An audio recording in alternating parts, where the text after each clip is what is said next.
Episode 207, How Do I Get My Boss on Board?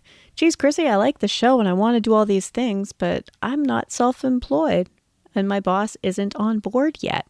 So if you work for someone else, it may feel impossible to make these kind of changes, but we're going to talk about that this week because there are some really great discussions that we can have with your boss. You're listening to the Creating Great Grooming Dogs Show. I'm Chrissy Newmeyer-Smith. I'm a master groomer, behavior specialist, master canine stylist, master certified grooming expert, certified behavior consultant for canines, certified professional dog trainer, fear-free certified in grooming and training, an educator and dean of academics at the Whole Pet Grooming Academy. And this, my friends and colleagues, is the show where we talk about teaching pets to be good for grooming and other types of care. As groomers, we see so many pets with behavior problems.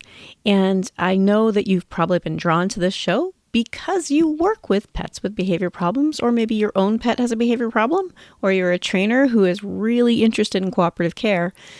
But I think it's really easy to forget that many groomers are still thinking in terms of selling haircuts. And I want us all to kind of take a step back from selling haircuts. So if you are in the mindset that you're selling haircuts, it might seem like every haircut needs to be completed to perfection. And that's where the disconnect is. So if you're working for someone else and they're looking at you thinking, that is the craziest thing I've ever heard, we actually have to get this done, this dog has to look perfect, then here are some things to consider. A recent survey says that 99% of dog owners are experiencing training or behavior problems with their pets. And I want you to think about how that can translate for us as dog groomers to talk to an owner about, but he's having difficulty here. They know their pets aren't perfect. They know their pets aren't perfect angels. They know that there are behavior issues and difficulties. So if we embrace that, if we lean into that with like, hey, listen, he's having trouble with this, or he's not well prepared for this, and frame it out as a training issue, because most owners realize that they have some training issues. Behavior problems are training problems. Sometimes they're physical problems, but even then, there's some sort of training behavior modification that we need to do, and that's important. So if we start talking to our owners about like, oh, you wanted a full trim today, but your pet's really not ready for that. This is how we can explain it to a business owner too. We know that the problem with grooming is that pets find it unpleasant, uncomfortable, and or scary. And if we're not working on that and we just try to do perfect trims, what we're often doing is making it more unpleasant, uncomfortable, and or scary, which is not our goal and frankly makes it harder to get work done in the future. So I want you to think about, we aren't selling haircuts. We are selling hair cutting services for pets who are well prepared for those services.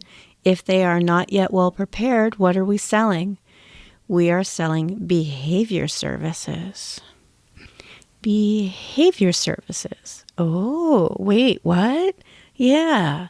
This is where, as groomers, we kind of have to step back from our role as doing a beautiful haircut into the role of, I am willing to do training sessions toward beautiful haircuts.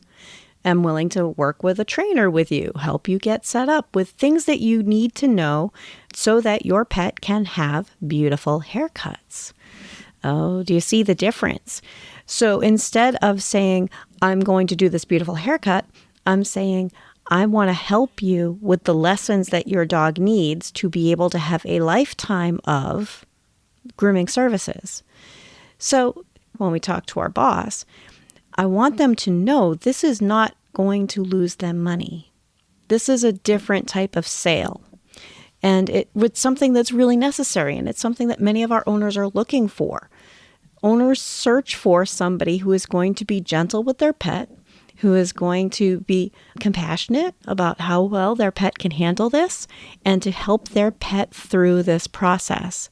Not every owner. But I'll tell you what, when we frame behavior problems out as safety problems, like we've talked about in the safety policy, and we've mentioned it many times on the show, when we frame it out that way, what happens is most of these owners say, I had no idea my dog could be injured. I didn't know that. I didn't know that you guys didn't have some special way of doing it. As far as they're concerned, they're going to the mechanic who has all the right tools, not realizing that their car is different than their pet. And all of the right tools doesn't necessarily mean that their pet won't be a challenge for the grooming process. They don't know that. We have to spell it out. And as business owners, if you're boss, if you work for somebody else who is like, listen, this trim has to be perfect. If we explain to them, yeah, but if we talk to an owner and say your dog isn't well prepared for this, but your dog does have 15 years worth of grooming needs that we need to prepare for, and I am willing to sell you those services. I want business owners to realize that they should always have an idea of how much to charge for a groomer's hands-on time. And all of your pricing should be based on that anyway. All right. Even if you have your price list on dogs of with this coat type at between these weights, all of those things should be based on that workstation and that employee's hands-on time. And if you know that number, then that's what you charge for behavior services. And behavior services are going to be different because when we're trying to teach a pet to be comfortable with it, we have to let go of the idea that it needs to be perfect. Let go of the idea that it needs to be perfect. And that can be really challenging. But we're not selling a haircut. And in this case, we're not yet ready to sell this pet owner haircutting services. We are selling them behavior services. And it's a specialty. And it's an upsell. You can charge more for that hands-on time for behavior services. Now, what I think a lot of business owners aren't really thinking about is how they can lose money by forcing dogs through grooming. So that's the other side of the coin here. A lot of groomers are very frustrated where they are because they're thinking, I would love to slow down and spend the time working on this and let him go home looking less than perfect and have the behavioral win. Have a dog who is excited about this, who isn't frightened, who walked away feeling like that was a pleasant experience. That wasn't so bad. My groomer is not so bad. Who are feeling pressured, these groomers are feeling pressured to, at the end of that session, still do a beautiful job. And that's where I was at before I started my own business. I was so frustrated because I would make behavioral progress. And then it was like, yeah, that was great. And I'm glad you worked on that. But now we need to get that finished, which would erode all of that hard work that I just did. You can trust me. I'm not going to push you too far. You can trust me. I'm not going to push you too far. You can trust me. I'm not going to push it too far. Oh, except that we're 2 hours in now and I actually have to get it done. And I actually had somebody at one point say, well, playtime's over. Just get it done. And what it does is it tells them, I can trust you. Sometimes. Maybe not all the time. How do you feel about someone that you can trust only sometimes? We call them untrustworthy. So it was really frustrating for me. And I get a lot of groomers saying the same thing. They're really frustrated because they're like, I just want to make this behavioral progress. And behavioral progress may seem really slow. Okay. And you may have an owner who's upset, but not if you have the whole conversation beforehand. The whole conversation about behavior problems being safety problems is at the root of your success.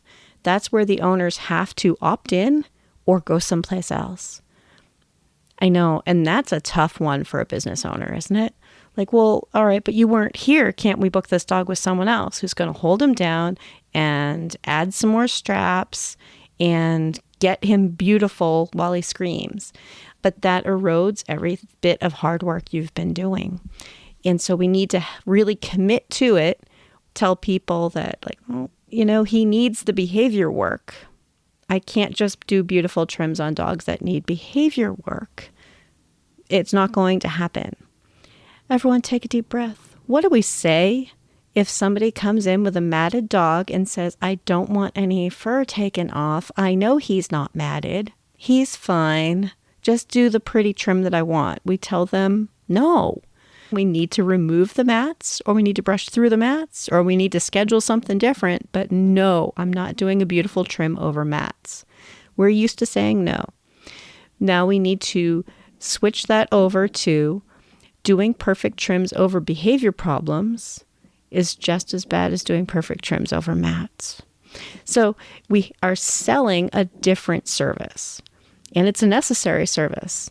And I'll tell you what, there are a lot of trainers out there who are really frustrated trying to find dog groomers who will help with the behavior part that they've been working on with that owner.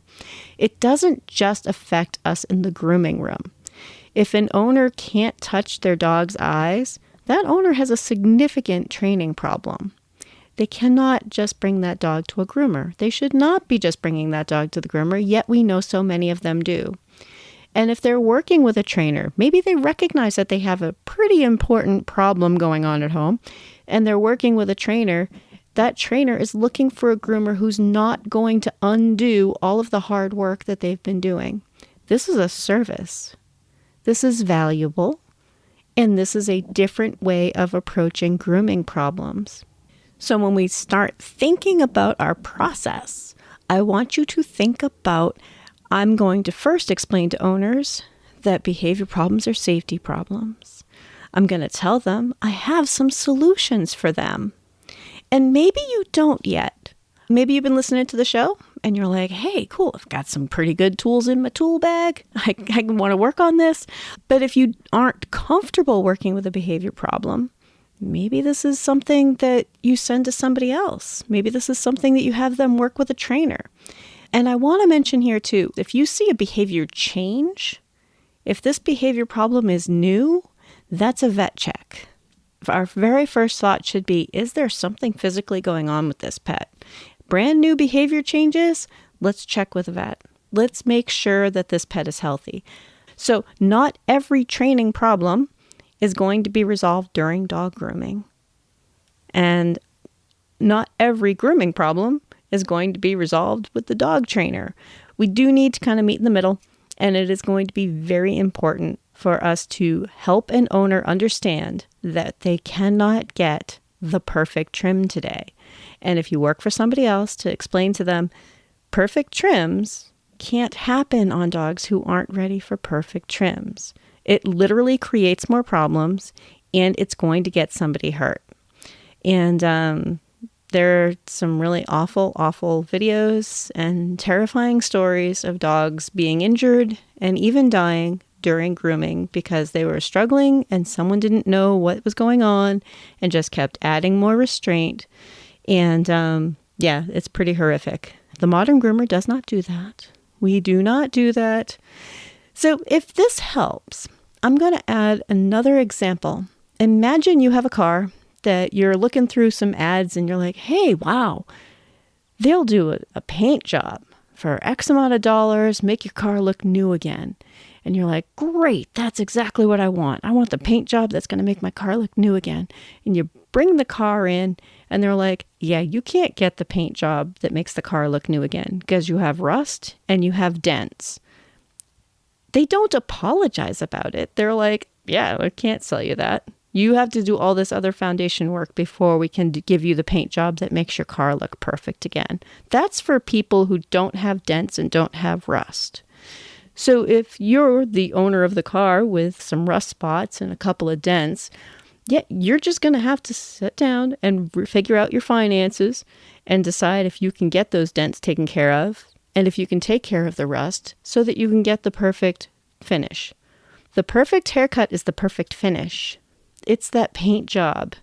It's on the surface. We need to take care of all the stuff underneath. And that is really important because if you paint over rust, the rust is still there. It's just going to come right back.